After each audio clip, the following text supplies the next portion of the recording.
Satu hal Bang Jumhur ya, saya kira soal kerusakan lingkungan ini kan sudah dirasa oleh semua banyak orang. Dan tentu apa langkah yang mesti dilakukan secara konkret bahwa persoalan lingkungan itu bukan hanya persoalan pemerintah. Bukan hanya soal menjadi tanggung jawab Menteri Lingkungan Hidup.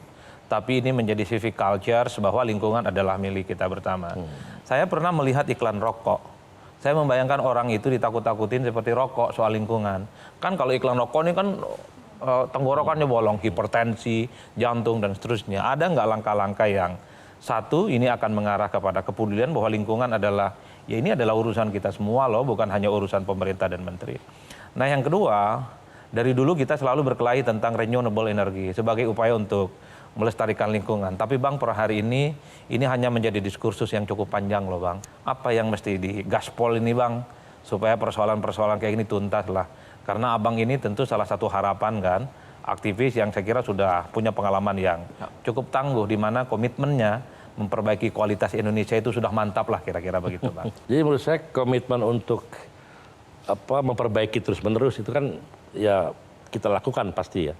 Misalnya bagaimana pohon kita bikin food estate yang untuk menanam tebu sekian juta hektar. Itu ujung itu bioetanol untuk menggantikan fosil tadi. Yang bisa mereduksi emisinya sekitar 70-90% dari hitungan totalnya semua ya. Nah itu kan emisi itu ke rumah kaca gitu ya. Nah itu satu. Yang kemudian juga misalnya sekarang berkembang hilirisasi pembuatan baterai untuk mobil, motor dan sebagainya. Supaya orang nggak pakai lagi bahan bakar dan sebagainya. Itu bagian daripada upaya-upaya itu. Nah kemudian penanaman pohon di mana-mana menjadikan kultur ini. Saya memohon juga kepada semua adik-adik yang muda ini, karena Gen Z lebih ngeri loh. Gen Z itu ada survei 80% peduli lingkungan. Oke. Gen Z. Jadi bahkan ada survei juga kalau Anda beli sesuatu lebih mahal sedikit, tapi ini ramah lingkungan, Anda beli nggak dibandingnya? Dia milih yang itu Gen Z itu survei loh. Jadi sebetulnya saya ini kita berutang lah kepada mereka, karena itu kita bayar utangnya dengan kerja keras supaya mereka bisa selamat di kemudian hari. Dan mereka juga ikut serta loh. Makanya saya ada program Kelana, kenali lingkungan melalui bareng anak muda gitu ya.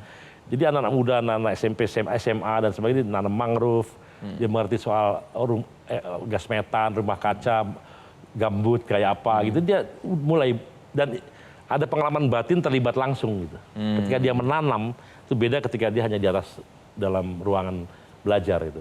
Dia menanam, dia mengamati, dia memelihara. Nah itu sekarang program Kelana kita udah launching dan kita punya program juga sekolah, udah 30.000 sekolah. Program apa kita punya. Jadi sekolah-sekolah yang bagaimana mentreatment lingkungannya dengan baik. Kita berikan penghargaan. Itu ada sudah 30.000 sekolah ikut terlibat. Kemudian anak-anak SMA. Nah sekarang kita masuk lagi ke universitas. Universitas ini bagus.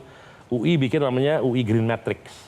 Jadi itu parameter-parameter di mana kampus disebut hijau apabila memenuhi parameter-parameter yang dibikin. Itu UI Green Matrix itu bagus. Udah dipakai oleh 1.500 kampus di seluruh dunia.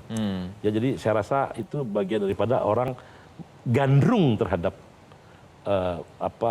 perbaikan lingkungan. Dan saya rasa saya merasa gitu. Tadi benar Pak. Jadi kini bukan tugas Kementerian Lingkungan Hidup. Ini tugas bersama. Bahkan saya mengatakan begini. Tidak ada satu tekad apapun di dunia ini ya yang bisa menyatukan atau yang lintas etnis, lintas agama, lintas generasi, lintas bangsa, ya, lintas etnis dan semua lintasan lainnya kecuali tekad untuk memuliakan bumi. Itu kita bisa bersatu di situ. Ya, bersinergi bersama gitu Jadi ya. Lintas intelektual. Ada orang yang nggak sekolah pun dengan orang yang sekolah tinggi sama-sama mau menanam gitu loh. Jadi itu hanya bisa karena kita punya tekad yang sama memuliakan bumi. Termasuk ngerangkul teman-teman muda ini semua di sini ya. Jadi udah mulai pilih sampah belum teman-teman di sini? Nah, kan masih ragu-ragu kan ngangguk-ngangguknya, ntar kena sanksi loh.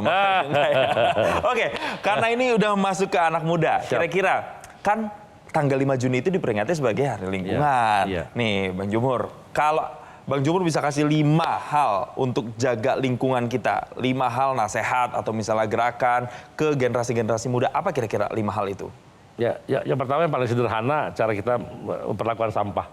Top 5 jaga lingkungan ala Jumhur nih, apa aja nih? Bukan top 5, saya nggak tahu. Tapi buat anak-anak muda ya, misalnya sampah kantongin aja lah kalau belum ketemu tempat sampah. Oke. Ya, begitu udah ketemu tempat sampah, cari ini jenisnya apa. Kalau ini organik ya buang ke tempat organik, kalau anorganik dan sebagainya. Kemudian yang ketiga ikut serta dalam tindakan nyata untuk menyelamatkan lingkungan, seperti ya ikut menanam, ikut membersihkan dan sebagainya. Yang keempat, ini buat generasi muda juga ya, kalian satu hari akan menjadi apapun, pengusaha apa, karena itu terus perdalam pengetahuan batin dalam hal urusan lingkungan, sehingga ketika jadi manajer, menjadi pemilik modal, menjadi direktur, selalu punya orientasi terhadap lingkungan. Dan ini adalah hal yang paling penting buat teman-teman.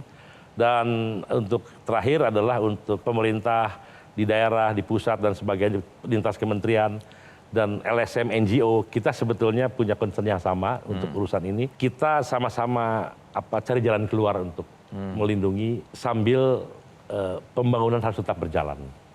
Jadi pembangunan berjalan, tenaga kerja terserap, green job terlaksana, pekerjaan orang-orang hijau, pekerjaan hijau ya.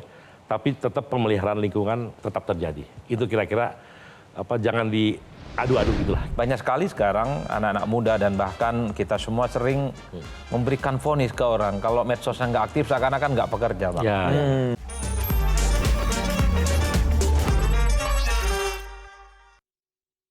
Jelajahi cara baru mendapatkan informasi. Download Metro TV Extend sekarang.